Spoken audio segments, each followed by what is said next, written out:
Assalamualaikum warahmatullahi wabarakatuh. Waalaikumsalam warahmatullahi wabarakatuh. Alhamdulillah, dengan rahmatnya Allah, pada malam hari ini kita masih diberikan kesehatan iman kita, Islam kita, sehingga dapat menghadiri pengajian Ma'rifatullah di Wadah Thariqat Sataria Syahid.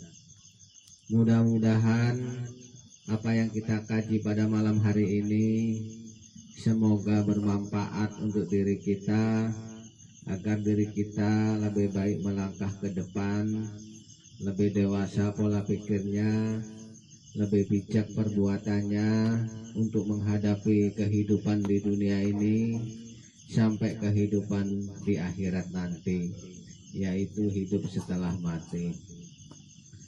Wahai saudaraku yang hadir pada malam hari ini, hendaknya kita menyadari tentang diri kita sendiri, karena nggak mungkin Allah ciptakan manusia itu hanya sebagai makhluknya. Pasti manusia diciptakan oleh Allah itu mengandung rahasia-rahasia Tuhan yang amat penting bagi manusia dan amat bermanfaat bagi Tuhan alam semesta. Sesuai dengan kata hadisnya, al-insanu siri anasiruhu wasifati la goirihi. Sesungguhnya manusia itu rahasiaku dan aku rahasianya manusia, sifatnya enggak lain adalah aku juga. Itulah hadis kudusi yang tenar di kalangan yaitu pengetahuan pengajian tasawuf. Jadi manusia diciptakan oleh Allah itu yaitu membawa satu amanah besar. Ketika di alam gaib sana dulu ada satu kegoncangan di antara makhluknya Allah, namanya malaikat Ijajil, yang sebagai raja malaikat dia memberontak kepada Tuhannya, sehingga malaikat yang lain tidak bisa mengatasi karena kehebatannya. Dia ahli zikir, ahli ibadah, dia ahli ilmu, sampai dirinya itu mengetahui rahasia tentang masalah Tuhannya. Ketika dia mengetahui rahasia tentang masalah Tuhannya, maka dia memberontak dalam dirinya. Maka dari itu Allah yang amat bijak, yang amat banyak ilmunya itu, untuk mengatasi yaitu makhluknya Allah yang amat dojal itu, Allah ciptakan yaitu makhluk yang baru, itu namanya manusia, dengan nama terangnya Adam. Jadi manusia diciptakan oleh Allah itu dari dua benda yang berlawanan, yaitu dari diri malaikat Jibril dan dari diri iblis. Tujuannya apa? Ketika ada penggabungan tentang masalah sifat kedua makhluk ini, itu akan menimbulkan kekuatan yang amat dahsyat sehingga bisa mengalahkan iblis yang amat cerdik itu. Itulah sebabnya manusia tadi itu dikasih akal oleh Allah untuk yaitu mengatasi yaitu dodalnya iblis di muka bumi ini. Wahai saudaraku yang hadir pada malam hari ini, nyatalah manusia itu diciptakan oleh Allah dari dua benda yang baik dan yang buruk. Apabila benda itu diri manusia itu lebih subur yang buruk, maka tingkah lakunya pun di mana-mana itu selalu buruk. Tapi apabila benda yang diri manusia itu yang subur tumbuh itu yang baik, nah kalau bahasa umumnya iman, maka tingkah laku di mana-mana itu dia adalah ada peradabannya, baik ataupun berakhlak. Maka Nabi Muhammad menyarankan kepada manusia dalam suatu hadisnya dengan bahasa Indonesianya, mulai hadap daripada ilmu, mulia hadap daripada ilmu. Sementara orang itu mengejar ilmu, baik ilmu dunia. Di antara ilmu dunia itu ilmu usaha, ilmu pertanian, ilmu perbengkelan, semua dikejarnya. Karena ilmu itu lebih hebat, kata mereka yang tidak menyadari bahwa Allah itu menurunkan suatu hukum pada Nabi Muhammad. Kata Nabi Muhammad, mulai hadap daripada ilmu. Kita ambil contoh begini di dunia ini. Orang yang berilmu tinggi, yang tahu segalanya, bahkan dari ilmu-ilmu kanuragan, setelah dia itu menguasai segala ilmu yang dia dapatkan, maka orang itu menjadi sombong. Ketika manusia itu menjadi sombong itu membawa diri manusia ke arah sifat yang kurang baik, nggak punya adab. Sama tetangganya dianggap nol, dianggap hewan. Sama yang lain dianggap orang itu nggak ada apa-apanya, sehingga dia tuh angkuh, jarang bicara tetangganya, jarang campur tetangganya. Dia sukanya mendiri, dia mau campur pada orang lebih tinggi daripada dia. Inilah sifat kesombongan pada orang yang berilmu. Sebetulnya itu membuat satu kerugian pada diri dia. Ketika mereka itu sombong di lingkungannya dia itu Allah hinakan dirinya. Cuma seluruh lingkungannya memusuhi dia, mengejek dia, Allah hinakan. Tapi ketika manusia itu memakai peradaban di sekitarnya, maka Allah angkat di masjid menjadi mulia. Contohnya, seseorang yang jiwanya baik, dia selalu ramah tamah sama tetangganya.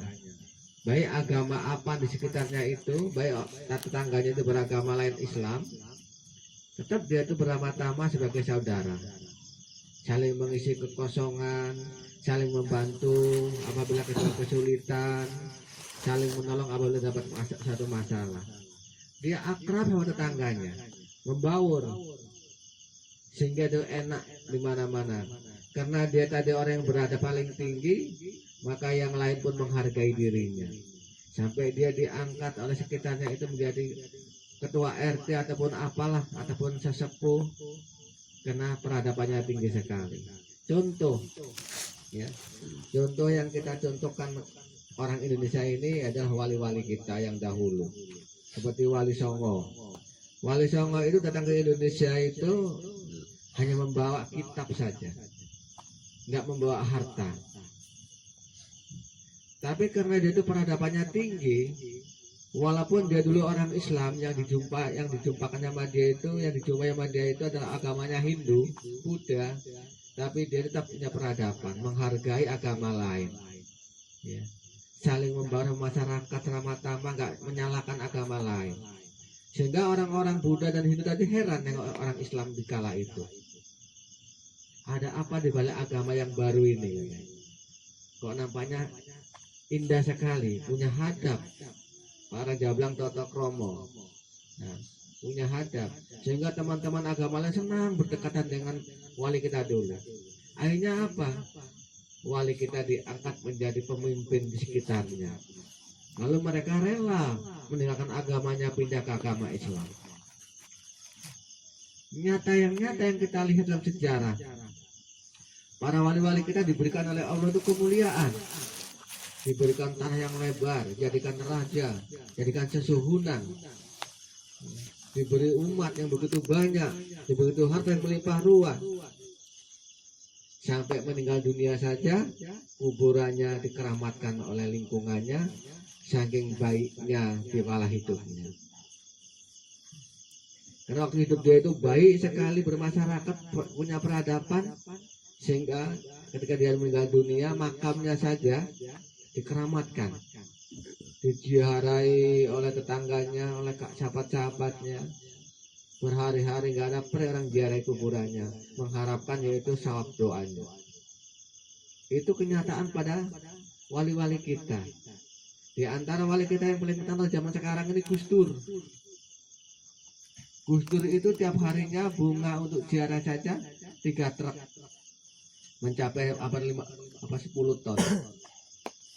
Orang nabur bunga di kuburan Gus Dur sampai sekarang ini paling sedikit itu 10 ton bunganya itu, sampai dibuat minyak wangi bunganya.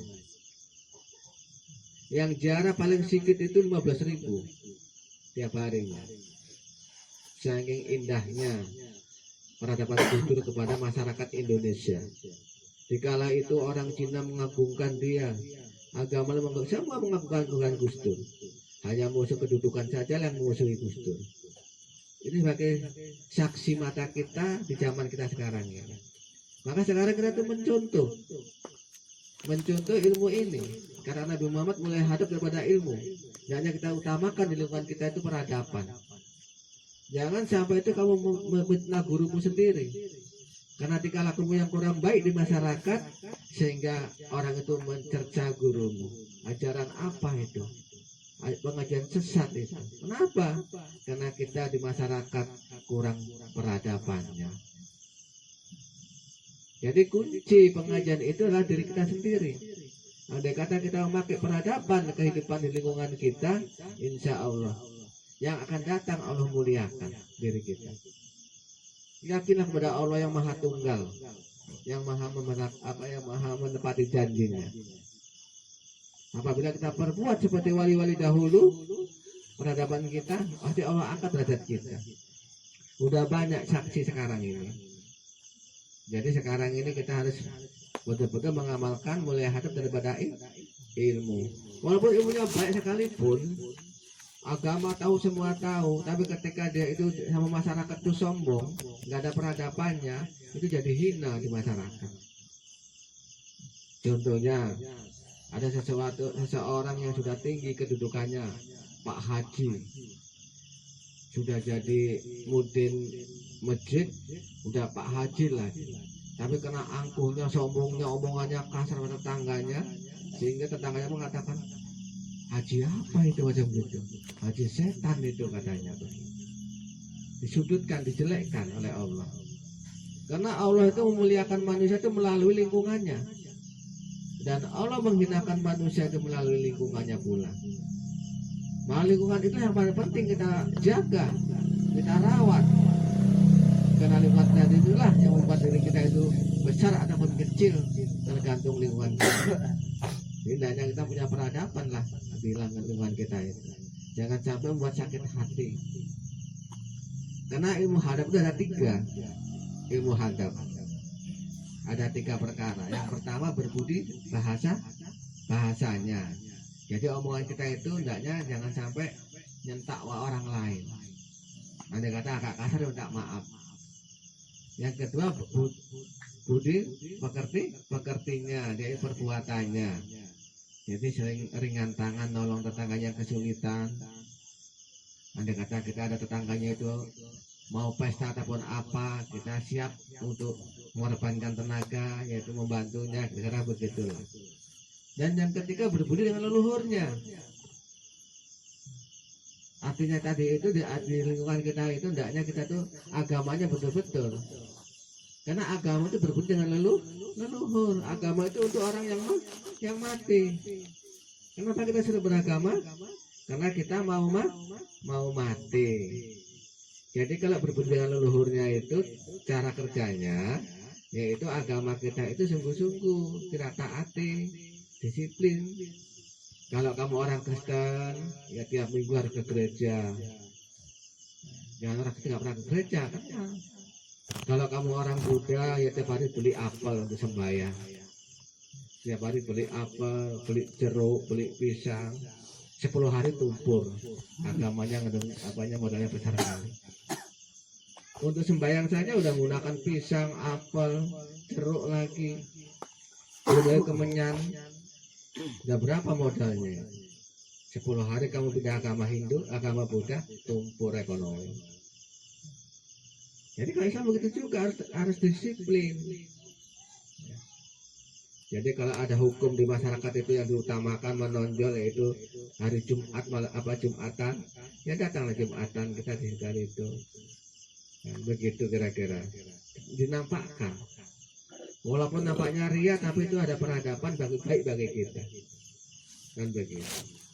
Andai ada peluang waktu lapang, ya dekat sama masjid rumah kita, sholat di masjid maghribnya, nanti kata ada, dinampakkan oleh masyarakat.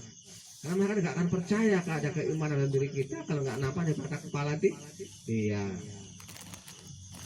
Itu makrifat. Makrifat itu menghilangkan hukum syariat. Artinya itu walaupun namanya ria, bukan tujuannya ria, tapi tujuannya itu untuk memberi contoh, kan begitu pengertiannya. Jadi ulang kembali kita dari satu hadis tadi, mulai hadap daripada ilmu. Yang lebih baik tadi kan kita berilmu dan beradab. Kita punya ilmu, punya peradaban, insya Allah. Jadi kalau ilmu itu digunakan di satu pengajian, kenapa kamu tuh mencium tangan gurumu? Karena kamu tuh berilmu, itu bukan peradaban. Kalau hadap di luar sana untuk orang umum. Berilmu, ilmu apa yang kamu dapati dari gurumu sehingga kamu tuh mau mencium tangan gurumu?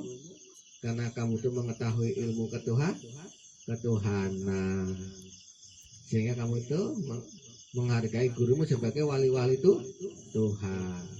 Itu namanya ilmu. Tapi kalau peradaban itu di luar sana, ada masyarakat umum, baik agama apa yang kita hadapi, dan yang itu kita utamakan hadap. Ya mentang-mentang kamu sama Islam, kamu sama Kristen gaduh, nggak pernah akur sama tetanggamu yang Kristen, nggak pernah akur, dan begitu, hendaknya akur.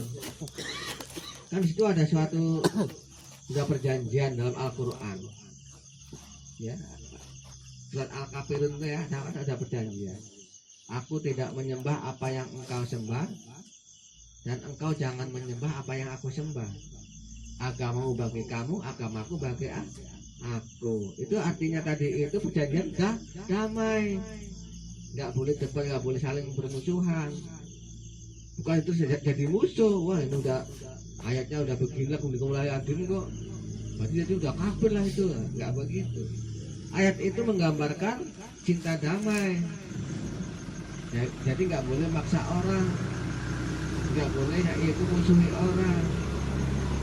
Aku tidak menyembah apa yang engkau sembah, dan engkau jangan menyembah apa yang aku sembah. Agamamu bagi kamu, agamaku bagi aku. Artinya ayat ini kita disuruh damai, nggak boleh saling memaksa, nggak boleh saling menindas yang lain, kan begitu. Jadi kalau kita bermasyarakat di lingkungan kita itu, hendaknya begitu, jangan memaksa. Harus ngejama aku baru benar, nggak begitu. Kita tunjuk aja peradaban kita yang baik, insya Allah orang itu tertarik. Seperti kita adakan itu perobatan, itu untuk nolong masyarakat yang kurang mampu. Adanya masuk rumah sakit puluhan juta, datang tempatnya Pak Suwarti, hanya ngasih sepermi satu piring saja sudah selesai masalahnya. Kan bersyukur tuh kan. Coba kalau masuk ke rumah sakit berapa juta wis. Kita ada begitu untuk peradaban.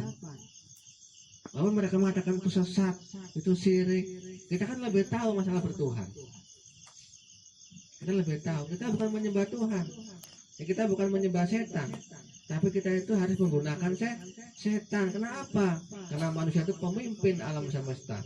Khalifah di muka bumi. Jadi manusia berhak mengatur siapa saja yang ada di bumi, baik yang gaib ataupun yang jahir. Karena manusia diizinkan oleh Allah, rahasia Allah tadi itu khalifah di muka bumi, maka manusia itu berhak memimpin siapa saja. Ya, baik yang gaib ataupun yang jahir. Bahkan apalagi kalau hanya jin ataupun setan, malaikat dipimpin, malaikatnya diatur. Berapa banyak pawang yang ngatur malaikat? Gara-gara ada kipot telanjang, kipot bugil, kipot bongkar, malaikat diatur oleh seorang pawang. Nggak boleh hujan di kampungnya, dipinggir-pinggirkan. Mikael disuruh minggir, Israfil disuruh nyuruh temannya Mikael suruh minggirkan Mikael. Dan si Jibril suruh nerangkan matahari biar panas di situ, nggak ada lagi mendung di situ. Itu kan tunggu-tunggu perintah malaikat. Dan kekuatan mantra-mantranya yang diberikan oleh Allah sebagai yaitu ilmunya. Jadi walaupun mereka mengatakan itu syirik sesat, jangan kita sakit hati. Kalau kita lebih tahu kok sakit hati.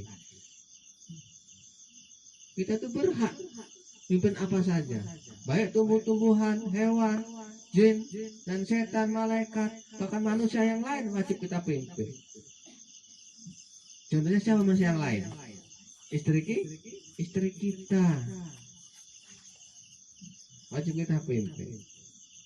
Itulah rahasia Tuhan pada manusia. Nggak mungkin bisa diciptakan oleh Allah itu hanya begitu saja. Pasti mengandung amanah yang besar. Rahasia Tuhan tadi itu menjadi khalifah di muka bumi. Tidak akan aku jadikan manusia ataupun Adam kalau bahasa Ibrani-nya, yaitu menjadi khalifah di muka bumi untuk memerangi atau menobatkan yaitu iblis yang dojal tadi, kan begitu. Bisa kita tuh nangkep maling kalau kita nggak gunakan maling. Seorang polisi nangkep orang narkoba berarti dia menggunakan orang-orang yang kena narkoba. Jadi kalau kita mau nangkep jin untuk diislamkan, harus kita menggunakan jin juga, kan begitu. Kalau udah Islam jin itu kan nggak ganggu manusia lagi. Kan jin Islam itu nggak mau nyakiti manusia. Manusia dan kita adalah bersaudara. Hai jin dan manusia, atas surat An-Am ayat 30. Hai jin dan manusia, apakah nggak datang Rasul di antara kamu untuk ngebentang masalah hari ini? Yang disuruh oleh Allah jin dan manusia. Surat An-Am ayat 130. Jadi jin dan manusia itu bersaudara. Jadi kalau jin yang buruk sifatnya namanya apa? Setan. Kalau manusia yang buruk sifatnya buruk namanya apa? Dojal ataupun dajjal. Jadi kalau setan itu nggak pernah kejinan, kalau jin bisa kesetanan. Setan itu nama sifat yang buruk pada kelompok jin. Dajjal itu nama sifat yang buruk pada kelompok manusia. Namanya dajjal. Kalau bahasa Arabnya huruf dot itu dojal. Bahasa Arab dojal, kamu udah bandel itu ya. Kan begitu kira-kira gambarannya. Ini bisa dimengerti nih kan. Jadi cara kerja yang dikatakan Nabi Muhammad tadi mulai hadap daripada ilmu, maka peradaban itu ada pada lingkungan kita. Jadi ilmu yang kita dapat kita tahu betul. Nggak ada hukum syirik di alam semesta ini apabila sudah mengenal Tuhan. Baik apapun yang kamu perbuat, nggak ada hukum syirik. Kenapa kok begitu? Karena kamu tahu betul Allah itu siapa. Tahu betul kamu itu. Bukan Allah itu wujud seperti gurunya, bukan. Allah itu nama zat yang gak seumpama. Zat itu dikenal melalui sifatnya. Sifat itu dilihat melalui perbuatannya. Jadi kalau kamu tuh pakai sifat pengasih, berarti dalam dirimu itu ada nur Allah, kan begitu. Jadi kalau kamu sifat pendendam, dalam dirimu ada sifat setan, nurnya setan. Kan kenal betul kamu nama apa Tuhan kan?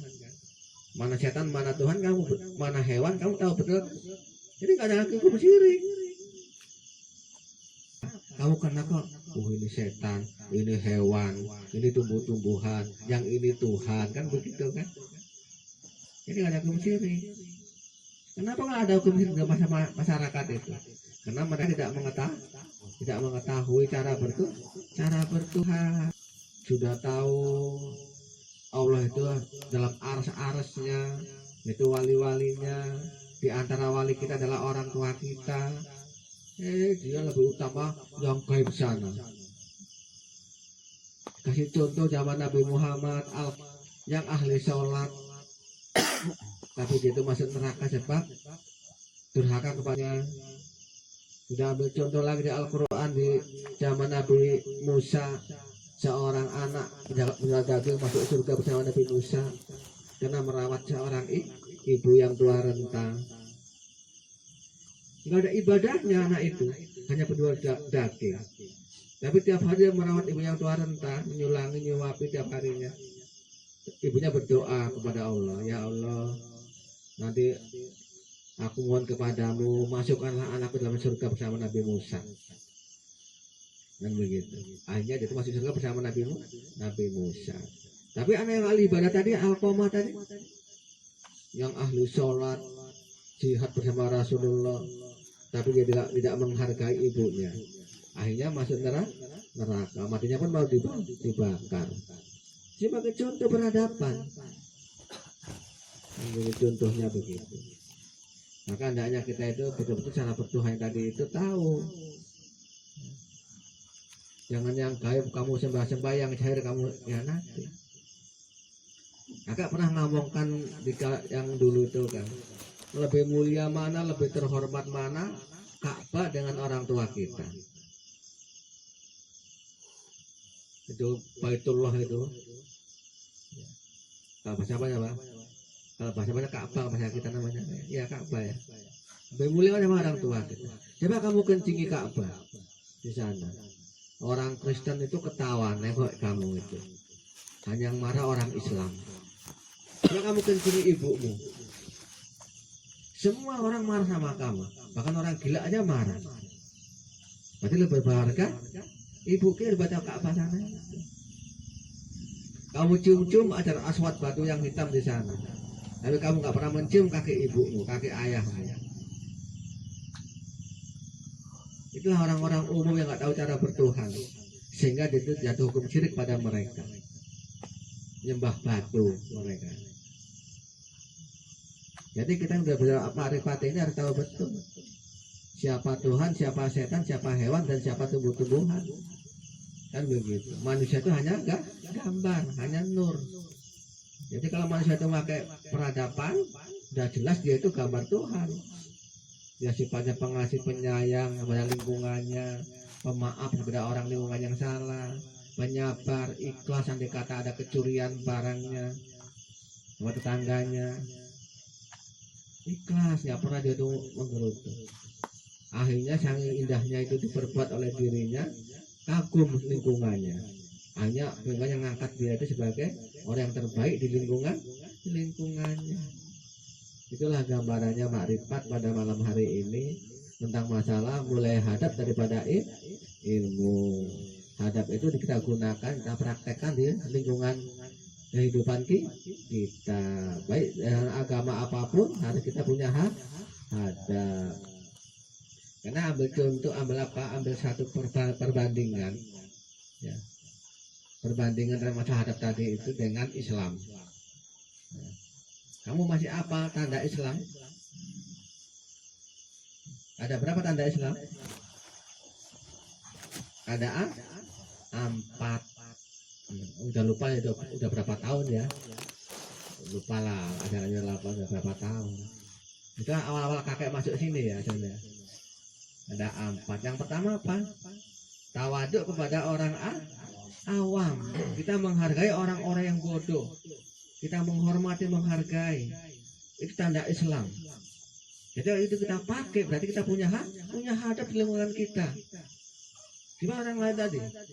Apalagi orang yang bodoh, orang yang paling disombongi, lebih pandai aku daripada dia, katanya. Nggak tawaduk dia, nggak merendahkan diri. Itu tanda Islam. Mungkin apal ya, tapi cuma lupa aja. Apal tapi lupa. Karena diapal lagi, ingat baruan kan gitu kan. Udah apal tapi lupa, karena lupa diapal lagi baru ingat. Ada hubungannya. Tanda Islam, syarat Islam, binasa Islam, rukun Islam, kesempurnaan Islam. Dulu nggak diajarkan kan? Udah, kakak aja masih ingat kok masuk sini. Cuma kan nggak sebutan terus diurut macam buku kan, nggak ada kan, disambung-sambungkan gitu kan. Banyak itu ada ajaran mufiki yang menyambut ma'rifatullah. Jadi kalau orang-orang memakai tandanya Islam dalam dirinya itu ada Islam, yang pertama kali kita berbuat tawaduk, menghargai orang-orang awam. Karena kita menghargai orang awam di sekitar kita, sehingga orang mereka itu mengangkat kita itu orang yang paling tinggi pengetahuannya. Wah, kita nggak menghargai mereka pun sama kita memusuhinya. Begitu pengertiannya. Bisa dipahami ya? Bisa. Jadi nggak gampang kita ucapkan mulai daripada ilmu. Jadi peradaban itu penting, anak itu paling mulia dibandingkan ilmu. Kenapa Nabi Muhammad berhasil? Yaitu memimpin umat karena dia itu punya hadap. Kenapa Fir'aun gagal? Maka ilmu dia itu banyak, ilmunya luar biasa. Dia mampu berkuda di atas laut, Fir'aun. Kenapa gagal? Dia tahan peluru, tahan pedang di Fir'aun. Dia bisa menurunkan hujan. Kenapa dia gagal memimpin umat? Karena tidak punya hadap. Musa yang punya hadap, kasih sayang ditebarkan di lingkungannya, akhirnya pengikut Fir'aun pindah ke Musa. Kan begitu. Ya, kira-kira begitu. Kita baca surat Ali Imran ya. Baca, mudah-mudahan pada malam hari ini saudara semua menyadari hal diri kita masing-masing. Karena manusia itu diciptakan oleh Allah itu ada dua benda dalam dirinya, yang separuh dari malaikat, yang separuh dari iblis. Andai kata syukur sifat iblisnya, maka timbul sombongnya. Tapi kalau ada karena syukur sifat malaikatnya, maka timbul tawaduknya. Jadi tawaduk itu berhubungan dengan peradaban. Kalau apa tadi? Sombong berhubungan dengan ilmu. Makin tinggi ilmunya, makin tambah sombongnya. Maka kalau para khalifah itu mudah digoda setan. Iya. Mentang-mentang udah ada khalifah, wah diktator sama muridnya. Harus begini nggak betul. Diktator. Timbul sombongnya. Terus belum jadi khalifah enggak? Sudah jadi khalifah, timbul sombongnya. Karena sombong itu dekat sama da'i. Itu kamu dapat ilmunya. Makin tinggi ilmunya, makin tambah sombongnya. Makin tinggi peradabannya, makin tawaduk dirinya. Mudah-mudahan pada malam hari ini menyadari kita, insya Allah ke depan kita lebih baik. Usikum wa nafsakullaha. Kakek tutup dengan doa. Assalamualaikum warahmatullahi wabarakatuh. Waalaikumsalam. Bismillahirrahmanirrahim. Alhamdulillahi rabbil alamin. Assalatu wassalamu ala asrafil anbiya wal mursalin wa ala alihi wa sahbihi rasulillahi ajma'in. Allahumma salli wa sallim ala sayyidina Muhammadin lin nuri jati bi asma'i wa sifatihi. Allahumma ya Allahu, ya Allahu, ya Allahu, ya Rahman, ya Rahman, ya Rahman, ya Rahim, ya Rahim, ya Rahim, ya Malik, ya Malik, ya Malik, ya Jama' Suari wali Allah Kudusullah. Ya Allah, segala puji hanya milik-Mu ya Allah, Tuhan yang menggenggam langit dan bumi ya Allah. Segala puji hanya milik-Mu ya Allah, Tuhan yang menghidupkan dan mematikan kami ya Allah. Segala puji hanya milik-Mu ya Allah, Tuhan yang menggenggam jiwa-jiwa kami ya Allah. Segala puji hanya milik-Mu ya Allah, Tuhan yang maha mengampuni dosa-dosa kami ya Allah, dosa zahir baik dosa batin ya Allah. Ya Allah ya Tuhan kami, segala puji hanya milik-Mu ya Allah, Tuhan yang mengampuni dosa dua orang ibu bapak kami ya Allah. Sayangilah mereka ya Allah, sebagaimana mereka menyayangi kami dari alam kandungan hingga yang sekarang ya Allah. Ya Allah ya Rahman ya Rahim, sesungguhnya kami telah banyak mendurhakai kedua orang ibu bapak kami ya Allah. Ya Allah ya Tuhan kami, kiranya Engkau ampunkanlah dosa kami kepada dua orang ibu bapak kami ya Allah. Ya Allah ya Rahman ya Rahim, segala puji hanya milik-Mu ya Allah, Tuhan yang mengampunkan dosa para guru-guru kami ya Allah, para wali-wali-Mu ya Allah, yang telah Engkau utus ke hadapan kami untuk membimbing jiwa-jiwa kami ya Allah, agar kami dapat mengenal diri kami, siapa diri kami yang sebenarnya ya Allah. Yang dahulunya kami tidak mengenal diri kami ya Allah, kami buta akan mengenal diri-Mu ya Allah ya Rahman ya Rahim. atas segala hadap dan kekurangan kami terhadap guru-guru kami ya Allah, kepada wali-walimu ya Allah. Kami telah banyak durhaka dan dusta kepada wali-wali kami ya Allah. Hanya kepadamu kami berserah diri dan memohon ampunanmu ya Allah, ya Rahman ya Rahim. Ya Allah ya Rahman ya Rahim. Segala puji hanya milikmu ya Allah, Tuhan yang maha mengampuni dosa kami kepada jiran tetangga kami ya Allah. Jiran tetangga kami telah banyak kami sakiti ya Allah, ya Rahman ya Rahim. Ya Allah, ampunkan juga dosa kami ya Allah kepada sanak keluarga kami ya Allah. Ya Allah ya Tuhan kami, ampunkan juga ya Allah dosa orang-orang yang senantiasa memusuhi dan membenci kami ya Allah. Sesungguhnya mereka tidak mengetahui apa yang mereka perbuat ya Allah. Ya Allah ya Rahman ya Rahim, di hadapan Zat-Mu yang Maha Agung ya Allah, dengan kerendahan diri kami memohon menadahkan tangan kepadamu ya Allah. Ampunkanlah dosa-dosa kami ya Allah, dosa dua orang ibu bapak kami ya Allah, dosa para wali-wali kami ya Allah, dan juga dosa istri dan anak-anak kami ya Allah, ya Rahman ya Rahim. Rabbana zalamna anfusana wa illam taghfir lana wa tarhamna lanakunanna minal khasirin. Rabbana wa la tuhammilna ma la taqata lana bih wa'fu 'anna waghfir lana warhamna anta maulana fansurna 'alal qaumil kafirin. La ilaha illallah azimul halim. La ilaha illallah rabbul arsyil azim. La ilaha illallah rabbul samawati wal ardi arsyil karim. La ilaha illallah haqqul mubin. La ilaha illallah haqqul mubin. La ilaha illallah haqqul mubin. Muhammad Rasulullah sadiqul abdil amin. Diberkati Allah syafaatin Nabi Muhammadin Rasulullah sallallahu alaihi wasallam, li wali walidaina wa ruhaniyah Syekh Muhammad Zainal Arifin Al-Malik As-Satari As-Sahid, wa ruhaniyah Syekh Sayyidina wa Habibina wa barakatina ashabi ratibi kutubi Abdul Hamid Jama' Suari waliyallahu qudusullah hatta ila khulafa'ur rasyidin Abu Bakar wa Umar wa Utsman wa Ali radhiyallahu anhum wa malaikatihi muqarrabin wa muqarrabun. La hawla wa la quwata illa billahil aliyyil azim. Walhamdulillahi rabbil alamin.